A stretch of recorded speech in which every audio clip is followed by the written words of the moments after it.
दोस्तों नमस्कार, स्वागत है एक बार फिर से देश और दुनिया की तमाम बड़ी खबरों में। आपसे निवेदन है कृपया चैनल को सब्सक्राइब करें और घंटी बटन भी दबा दें। ये पहली बड़ी खबर है, भाजपा पर जमकर बरसे राहुल गांधी। बोले दुनिया कहती है कि भारत में लोकतंत्र नहीं रहा। दरअसल तमिलनाडु के तिरुनेलवेली पहुंचे राहुल गांधी ने एक जनसभा के दौरान बीजेपी पर जमकर हमला बोला। राहुल गांधी ने कहा कि दुनिया भर के लोग भारत को लोकतंत्र का प्रकाश स्तंभ मानते थे, लेकिन वे आज कहते हैं कि भारत में लोकतंत्र नहीं रहा। उन्होंने कहा कि एक तरफ पेरियार के विचारों और सामाजिक न्याय की विचारधारा है, तो दूसरी तरफ नरेंद्र मोदी और उनकी सरकार के विचार हैं। राहुल गांधी ने कहा कि देश में विचारधारा की लड़ाई चल रही है। अगली बड़ी खबर, मोदी की गारंटी पर लालू यादव ने बोला जबरदस्त हमला। बोले स्टार्टअप में 10 साल लग गए तो मेन कोर्स में 100 साल लग जाएंगे। दरअसल आरजेडी सुप्रीमो लालू प्रसाद यादव ने लोकसभा चुनाव के बीच पीएम मोदी की गारंटी पर जमकर हमला किया। पीएम मोदी ने एक चुनावी रैली में अपने 10 साल के कार्यकाल को एपेटाइजर यानी स्टार्टर बताया और कहा कि अभी मेन कोर्स आना बाकी है। इस पर लालू यादव ने तंज कसते हुए कहा कि एपेटाइजर आते आते 10 साल लग गए, ऐसे में मेन कोर्स लाने में तो नरेंद्र मोदी 100 साल लगा देंगे। उन्होंने कहा कि बंदा इंतजार करते करते मर जाएगा। अगली बड़ी खबर, तेजस्वी यादव ने नीतीश कुमार पर बोला जबरदस्त हमला। बोले यदि हम सत्ता में होते तो अब तक 10 लाख नौकरियां दे चुके होते। दरअसल लोकसभा चुनाव को लेकर धुआंधार प्रचार चल रहा है। इस बीच तेजस्वी यादव ने नीतीश कुमार पर जमकर हमला किया और कहा कि अगर हम सत्ता से नहीं जाते तो अब तक 10 लाख लोगों को नौकरियां दे चुके होते। तेजस्वी यादव ने कहा कि एनडीए की सरकार जितनी नौकरियां 17 साल में नहीं दे पाई, उससे ज्यादा हमने 17 महीने में दे दी। अगली बड़ी खबर, बंगाल के शिक्षक भर्ती घोटाले में अब तक जब्त किए गए 365 करोड़ रुपए। ईडी ने दी बड़ी जानकारी। दरअसल पश्चिम बंगाल के शिक्षक भर्ती घोटाले में प्रवर्तन निदेशालय ने अब तक 365 करोड़ रुपए की संपत्ति सीज और जब्त की है। इसके अलावा 3 तृणमूल कांग्रेस विधायक अब तक गिरफ्तार हो चुके हैं और एक की भूमिका की जांच हो रही है। ईडी ने शुक्रवार को बयान जारी कर कहा कि अब तक इस घोटाले में 365 करोड़ रुपए की जब्ती हुई है। इसके अलावा आगे भी जांच जारी है।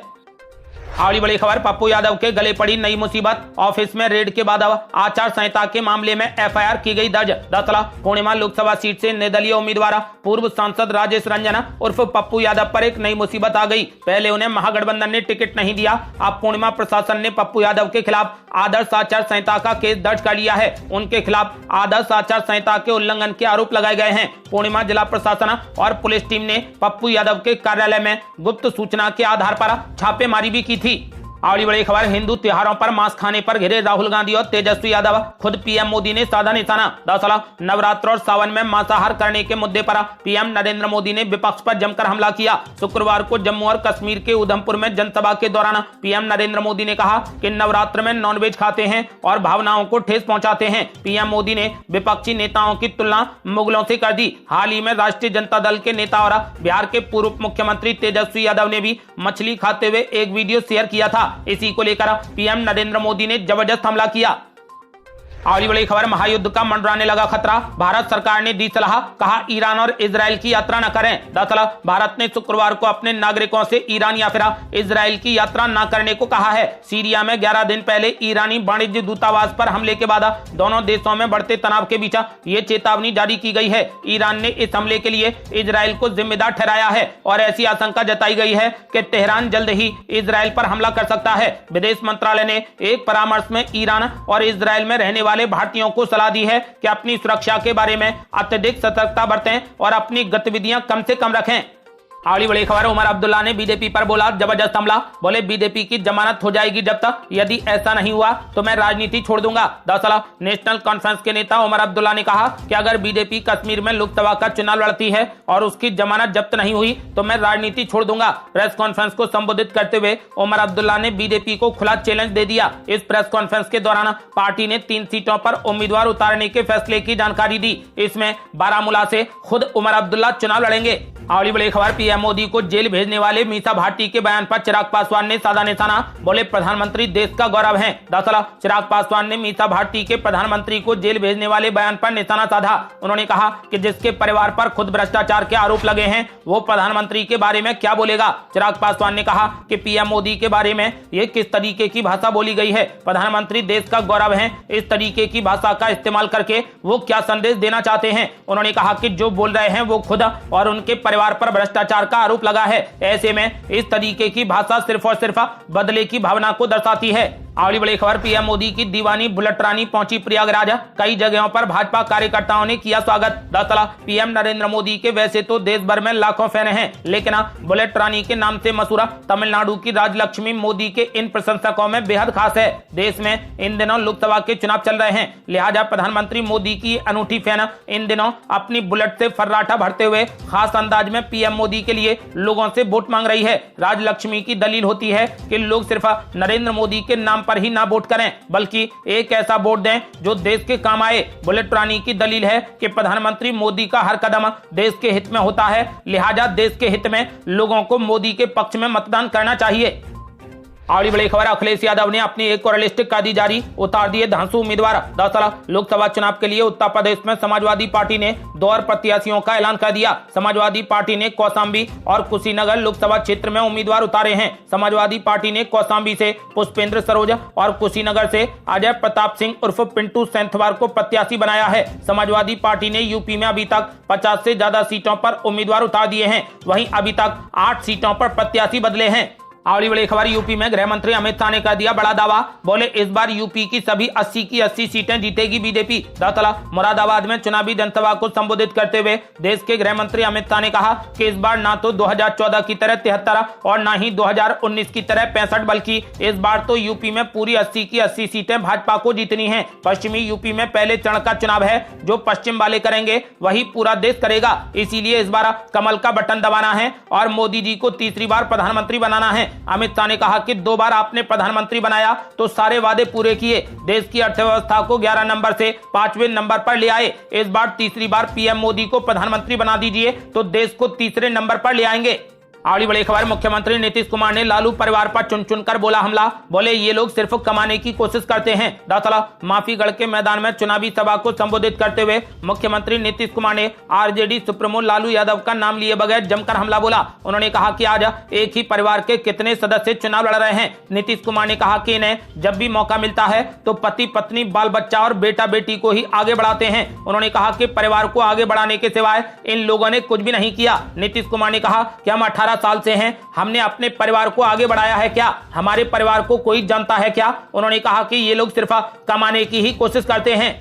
अगली बड़ी खबर, आम आदमी पार्टी मंत्री सौरभ भारद्वाज ने बीजेपी पर बोला जबरदस्त हमला। कहा बीजेपी दिल्ली में चुनाव नहीं जीत सकती, इसीलिए राष्ट्रपति शासन लगाने की कोशिश कर रही है। दरअसल मंत्री सौरभ भारद्वाज ने कहा कि बीजेपी राष्ट्रपति शासन लगाने की कोशिश कर रही है। ऐसा इसलिए क्योंकि बीजेपी दिल्ली में चुनाव नहीं जीत सकती है। उन्होंने कहा कि आज भी अगर चुनाव हुए तो अरविंद केजरीवाल फिर से जीत जाएंगे। उन्होंने कहा कि जनता बीजेपी को दिल्ली की सत्ता पर बैठाना नहीं चाहती है। उन्होंने कहा कि 2015 और 2020 के चुनाव में बीजेपी का बुरा हाल हुआ है। आम आदमी पार्टी नेता ने कहा कि बीजेपी दिल्ली की सत्ता से बाहर है। बीजेपी जानती है कि दिल्ली के लोग उसे सत्ता में नहीं बिठाना चाहते हैं, इसीलिए वो दिल्ली में राष्ट्रपति शासन लगाना चाहती है। अगली बड़ी खबर, वरुण गांधी का नाम लिए बिना अखिलेश यादव ने बीजेपी पर बोला जबरदस्त हमला। दरअसल पीलीभीत में अखिलेश यादव ने बीजेपी के नेता और पीलीभीत के मौजूदा सांसद वरुण गांधी का नाम लिए बिना बीजेपी पर बड़ा हमला किया। अखिलेश यादव ने कहा कि कोई कल्पना नहीं कर सकता कि थार से किसान आंदोलन को कुचला जाएगा। कई लोगों की जान चली गई। जो किसान आंदोलन को दबा रहे थे उन्हें सम्मान दिया जा रहा है, और जो किसान आंदोलन की बात कर रहे थे उन्हें तो सुनने में आया है कि मंच पर ही जगह नहीं मिली। सपा नेता अखिलेश यादव ने कहा कि पहले चरण का मतदान होने जा रहा है। बड़े बड़े नेता आकर यहां पर अपनी बात कह चुके हैं। उन्होंने कहा कि पीलीभीत का नाम सुनते ही उनका चेहरा ही पीला हो जा रहा है, इसीलिए कि यहां की जनता ने समाजवादी पार्टी को भारी बहुमत से जीत दिलाने का मन बना लिया है। अगली बड़ी खबर, आम आदमी पार्टी मंत्री आतिशी ने किया दावा। कहा दिल्ली में राष्ट्रपति शासन लगाने जा रही बीजेपी तो बीजेपी ने किया पलटवार। दरअसल मंत्री आतिशी ने दावा किया कि केंद्र सरकार राजधानी दिल्ली में राष्ट्रपति शासन लगाने जा रही है। मंत्री आतिशी के दावे पर अब दिल्ली बीजेपी के अध्यक्ष वीरेंद्र सचदेवा ने कहा कि जिस पार्टी के पास में 60 से ज्यादा विधायक हैं उस पार्टी को डरने की क्या जरूरत है। उन्होंने कहा कि बेहतर है कि इनमें से किसी को भी मुख्यमंत्री बनाकर अनिश्चितता के माहौल को खत्म कर दिया जाए। वीरेंद्र सचदेवा ने कहा कि दिल्ली हाई कोर्ट ने केजरीवाल को जो फटकार लगाई और आतिशी मारलेना को मानहानि का नोटिस गया, इन दोनों ही घटनाओं का असर इनके चेहरे और इनके बयानों पर साफ नजर आ रहा है। अगली बड़ी खबर, कांग्रेस नेता भंवर सिंह ने बीजेपी पर बोला जबरदस्त हमला, बोले झूठ बोलकर सत्ता में आई बीजेपी। दरअसल कांग्रेस नेता भंवर जितेंद्र सिंह ने भारतीय जनता पार्टी के नेताओं पर जमकर हमला किया। उन्होंने आरोप लगाया कि बीजेपी धर्म के नाम पर वोट मांगती है। इतना ही नहीं, बीजेपी ने अलवर में प्रत्याशी को इंपोर्ट करके बनाया है। उन्होंने कहा कि बीजेपी प्रत्याशी 10 साल के कार्यकाल पर चुप क्यों है। आपको बता दें कि फिलहाल कांग्रेस प्रत्याशी संजना जाटव के समर्थन में सचिन पायलट, कांग्रेस के नेता भंवर जितेंद्र सिंह और पूर्व मंत्री विश्वेंद्र सिंह ने प्रचार की कमान संभाल रखी है। अगली बड़ी खबर, सहारनपुर में कांग्रेस नेता इमरान मसूद पहुंचे मंदिर तो भड़का बजरंग दल, लगा दिए पोस्टर। दरअसल मुख्यमंत्री योगी के सहारनपुर दौरे से पहले कांग्रेस के उम्मीदवार इमरान मसूद के मंदिर जाने को लेकर बड़ा विवाद हो गया। इमरान मसूद सिद्धपीठ त्रिपुर बाला सुंदरी देवी के मंदिर पहुंचे। मसूद की इस मंदिर यात्रा पर बजरंग दल ने ऐतराज जताया। बजरंग दल ने मंदिर परिसर में गैर हिंदुओं के प्रवेश पर प्रतिबंध के पोस्टर लगा दिए। मुख्यमंत्री योगी के सहारनपुर दौरे से ठीक पहले इमरान मसूद की मंदिर वाली फोटो वायरल होने पर विवाद बढ़ता ही जा रहा है, लेकिन मामले में मंदिर कमेटी की ओर से अभी तक कोई भी बयान नहीं आया है। अगली बड़ी खबर, ममता बनर्जी से ज्यादा नरेंद्र मोदी के कामकाज से खुश है बंगाल की जनता, सर्वे में हुए चौंकाने वाले खुलासे। दरअसल लोकसभा चुनाव 2024 से पहले हुए सर्वे में सामने आया कि पश्चिम बंगाल के लोग ममता बनर्जी से ज्यादा प्रधानमंत्री नरेंद्र मोदी के कामकाज से खुश हैं। एबीपी सी वोटर के सर्वे में 32% लोगों ने कहा कि उन्हें पश्चिम बंगाल की मुख्यमंत्री ममता बनर्जी का काम पसंद आया है, तो वहीं 45% लोगों ने कहा कि वो देश के प्रधानमंत्री नरेंद्र मोदी के कामकाज से खुश हैं। पश्चिम बंगाल में ममता बनर्जी से प्रधानमंत्री मोदी की लोकप्रियता ममता बनर्जी के लिए चिंताजनक है। अगली बड़ी खबर, ईद पर कांग्रेस नेता गौरव गोगोई के नमाज पढ़ने पर भड़के मुख्यमंत्री हेमंत बिस्वा शर्मा, बोले रामलला की प्राण प्रतिष्ठा के समय कहां था ये उत्साह। दरअसल असम के मुख्यमंत्री हेमंत बिस्वा शर्मा ने कांग्रेस सांसद गौरव गोगोई के ईद समारोह में शामिल होकर नमाज अदा करने पर निशाना साधा। उन्होंने कहा कि राम मंदिर की प्राण प्रतिष्ठा का विरोध करने वाले कांग्रेस सांसद नमाज पढ़ रहे हैं, ये उनकी धार्मिक ईमानदारी पर सवाल है। हेमंत बिस्वा शर्मा ने कहा कि जब राम मंदिर की प्राण प्रतिष्ठा हो रही थी तो कांग्रेस नेता उदासीन थे, वो विरोध कर रहे थे, अब ईद में शामिल होकर नमाज पढ़ रहे हैं। उन्होंने कहा कि ये उत्साह राम मंदिर प्राण प्रतिष्ठा के समय उनमें क्यों नहीं था। उन्होंने कहा कि मुझे पता है कि गौरव गोगोई ने नमाज पढ़ना कहां से सीखा है।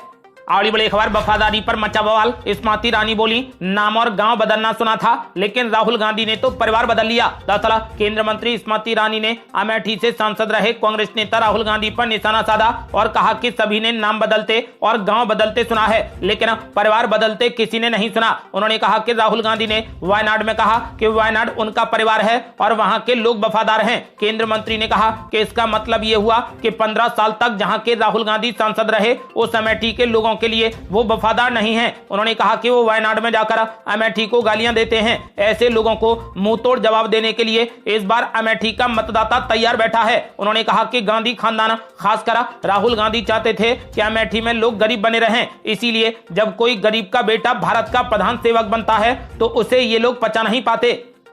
अगली बड़ी खबर, बीआरएस नेता के कविता को लगा बड़ा झटका, कोर्ट ने 15 अप्रैल तक सीबीआई हिरासत में भेज दिया। दरअसल दिल्ली शराब घोटाले से जुड़े केस में बीआरएस की नेता के कविता को राज एवेन्यू कोर्ट ने 15 अप्रैल तक के लिए सीबीआई की हिरासत में भेज दिया है। दिल्ली शराब नीति मामले से जुड़े मनी लॉन्ड्रिंग मामले में सीबीआई ने के कविता को गिरफ्तार किया है। के कविता को आपराधिक साजिश और खातों में हेराफेरी और भ्रष्टाचार निवारण अधिनियम की कुछ धाराओं के तहत सीबीआई ने हिरासत में लिया था। सीबीआई ने कोर्ट से बीआरएस नेता की 5 दिनों की रिमांड की मांग की थी। आपको बता दें कि अब कोर्ट ने बीआरएस नेता के कविता को 15 अप्रैल तक के लिए सीबीआई हिरासत में भेज दिया है। अगली बड़ी खबर, राजनाथ सिंह ने कांग्रेस पार्टी पर बोला जबरदस्त हमला, बोले बिग बॉस शो की तरह कपड़े फाड़ रहे कांग्रेसी, डायनासोर की तरह विलुप्त हो रही कांग्रेस पार्टी। दरअसल उत्तराखंड के गढ़वाल लोकसभा सीट से बीजेपी उम्मीदवार अनिल बलूनी के समर्थन में एक रैली को संबोधित करते हुए राजनाथ सिंह ने कहा कि अगले कुछ सालों में कांग्रेस पार्टी डायनासोर की तरह विलुप्त हो जाएगी। रक्षा मंत्री ने दावा किया कि कांग्रेस पार्टी के नेता रोजाना एक दूसरे के कपड़े फाड़ रहे हैं। 2024 के लोकसभा चुनाव के कुछ साल के बाद बच्चे भी कांग्रेस पार्टी को नहीं पहचानेंगे। रक्षा मंत्री ने कहा कि कांग्रेस से नेताओं का पलायन जारी है, वे एक के बाद एक पार्टी छोड़ रहे हैं और बीजेपी में शामिल हो रहे हैं। उन्होंने कहा कि मुझे डर है कि अब से कुछ वर्षों में कांग्रेस पार्टी डायनासोर की तरह विलुप्त हो जाएगी। उन्होंने कहा कि कांग्रेस नेता रोजाना एक दूसरे से लड़ रहे हैं, ये पार्टी कुछ हद तक टीवी शो बिग बॉस की तरह बन गई है। उन्होंने कहा कि वो रोजाना एक दूसरे के कपड़े फाड़ने में लगे हैं। अगली बड़ी खबर, पाकिस्तान से 150 किलोमीटर दूर से इंडिया गठबंधन पर भड़के पीएम मोदी, बोले ये लोग देश के परमाणु हथियार खत्म करना चाहते हैं। दरअसल लोकसभा चुनाव 2024 के पहले पीएम मोदी ने विपक्षी गठबंधन इंडिया को जमकर घेरा। उन्होंने राजस्थान के बाड़मेर में जनसभा के दौरान आरोप लगाया कि कांग्रेसी घोषणा पत्र में मुस्लिम लीग की छाप दिखती है। विपक्ष का ये गठबंधन परमाणु हथियार खत्म करके देश को शक्तिहीन बनाना चाहता है। पीएम मोदी ने कहा कि ये इनके मैनिफेस्टो में भी नजर आता है। कांग्रेस के घोषणा पत्र में तो बंटवारे की गुनहगार मुस्लिम लीग की छाप नजर आती है। अब इंडी गठबंधन में शामिल एक और दल ने देश के खिलाफ बहुत खतरनाक ऐलान किया है। उन्होंने अपने घोषणा पत्र में लिखा है कि जिस पोखरण की धरती ने भारत को परमाणु शक्ति से संपन्न किया, हम भारत के परमाणु हथियार नष्ट कर देंगे, दरिया में डुबो देंगे। पीएम मोदी ने दावा किया कि भारत जैसा देश जिसके दोनों ओर पड़ोसियों के पास में परमाणु हथियार हो, क्या उस देश में परमाणु हथियार समाप्त करना सही है? इंडी गठबंधन इसे समाप्त करना चाहता है। पीएम मोदी ने कहा कि मैं कांग्रेस से पूछना चाहता हूं कि आपके साथी किसके इशारों पर काम कर रहे हैं? ये कैसा गठबंधन है जो भारत को शक्तिहीन करना चाहता है? अगली बड़ी खबर, बीजेपी राज्य में 1 लाख किसानों ने किया सुसाइड। प्रियंका गांधी ने बताया सरकार बनी तो क्या करेगी कांग्रेस। दरअसल कांग्रेस महासचिव प्रियंका गांधी वाड्रा ने किसानों के मुद्दे पर बीजेपी को निशाने पर ले लिया। प्रियंका गांधी ने शुक्रवार को कहा कि बीजेपी के नेतृत्व वाली एनडीए सरकार में 1 लाख से ज्यादा किसानों ने सुसाइड किया है। किसानों की न तो आय दोगुनी हुई और न ही एमएसपी दी गई। उन्होंने वादा किया कि कांग्रेस की सरकार बनने पर न सिर्फ एमएसपी की गारंटी दी जाएगी बल्कि किसानों के लिए कर्ज माफी भी होगी। ये थी अब तक की बेहद बड़ी खबरें। रोजाना की ताजा खबरों को जानने और हमसे जुड़ने के लिए चैनल को लाल बटन दबाकर सब्सक्राइब करें और घंटी बटन भी दबा दें। जल्दी मिलते हैं बड़ी अपडेट के साथ, तब तक के लिए जय हिंद, जय भारत।